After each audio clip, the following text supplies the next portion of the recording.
अपने आप को मसीह कहने वाले कुछ गैर मसीह संप्रदाय जैसे जेहोवाज़ विटनेसेस और अनेक एडवेंटिस्ट गुट उनकी ही तरह एक गैर मसीही सिद्धांत को मानते हैं जिसे स्नैतोपसिखिज़म या हिप्नोसिखिज़म या आसान भाषा में सोल स्लीप यानी आत्मा की निद्रा कहते हैं।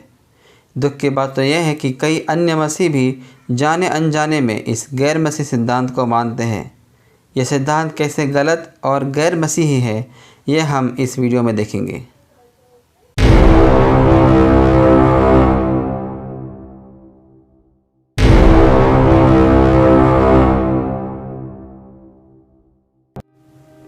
हिंदी बाइबल में आत्मा और प्राण यह शब्द विनिमयता के अनुसार इस्तेमाल किए गए हैं। आत्मिक निद्रा इस शब्द से किसी को लग सकता है कि यह सिद्धांत सिखाता है कि मरने के बाद इंसान की आत्मा सो जाती है। आइए सबसे पहले समझ लेते हैं कि आत्मा की निद्रा का सिद्धांत क्या है। यह सिद्धांत सिखाता है कि जब इंसान मरता है तब उसके साथ उसकी आत्मा भी मर जाती है, इसलिए वह सचेत नहीं होती। न वह कुछ सोच सकती है, न कुछ समझ सकती है, न कुछ याद कर सकती है। उसमें से चेतना मिट जाती है और जब पुनरुत्थान का समय आएगा तब वह फिर से बनकर शरीर के साथ पुनरुत्थित हो जाएगी।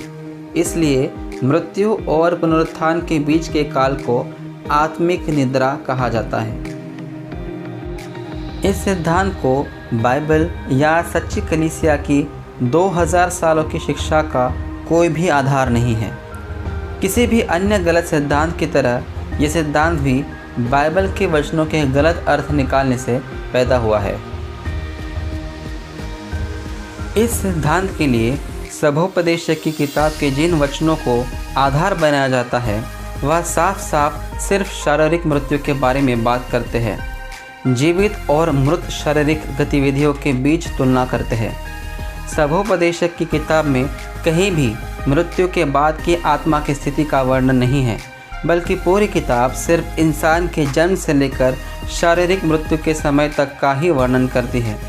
उसी तरह भजन संहिता के कुछ वचन भी सिर्फ जीवित और मृत शारीरिक गतिविधियों के बीच तुलना करते हैं। सुलेमान सिर्फ यह बताना चाह रहा है कि इस धरती पर हमारा जीवन हमें कुछ खास कार्य प्रस्तुत करता है जो मृत्यु के साथ समाप्त हो जाता है। जब तक हम जिंदा हैं हमारा शरीर कार्यशील है, हम कार्य कर सकते हैं, परमेश्वर की महिमा कर सकते हैं, पर मृत्यु के साथ हमारे शरीर की गतिविधियां समाप्त हो जाती है और फिर हम वह सब नहीं कर पाते जो जिंदा रहते कार्यशील शरीर के द्वारा हम कर सकते थे। यूहन्ना 9:4 में मसीह कहता है, अवश्य है कि मेरे भेजने वाले का काम हम दिन रहते ही कर ले। रात आ रही है जब कोई भी व्यक्ति काम नहीं कर पाएगा। यह रात कोई अस्तित्व की अचेत अवस्था नहीं है, बल्कि परमेश्वर की महिमा करने वाले कार्यों का समाप्त होना है। नए नियम में बार बार मृत्यु के लिए निद्रा या सो जाने जैसे शब्द इस्तेमाल किए गए हैं।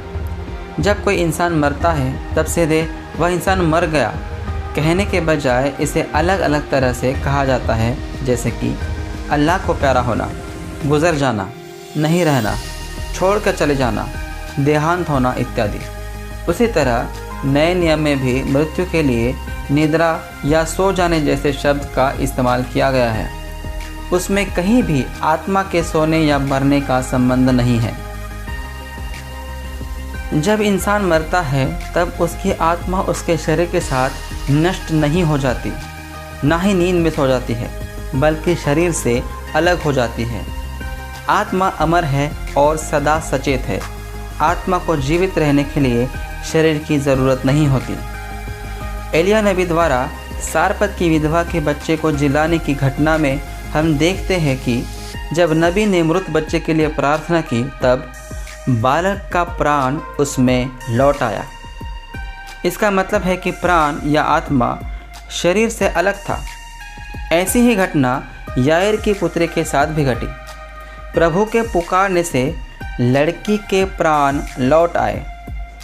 जब त्रोआस में यूतुखस तीसरी मंजिल से गिरकर मर गया तब पौलुस ने यूतुखस को जिलाते हुए कहा, घबराओ मत, क्योंकि उसके प्राण अभी उसी में है।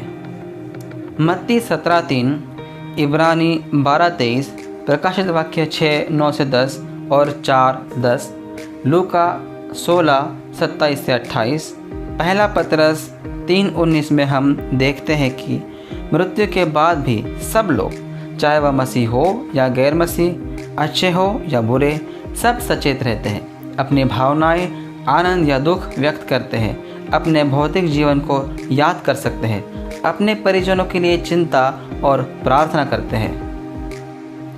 2000 सालों पहले परमेश्वर द्वारा स्थापित ऑर्थोडॉक्स कलीसिया की मुख्य भाषा ग्रीक है। ग्रीक भाषा में ही नया नियम लिखा गया और नए नियम में जो पुराने नियम के वचन मिलते हैं वे भी ग्रीक पुराने नियम से लिए गए हैं, ना कि इब्रानी भाषा से।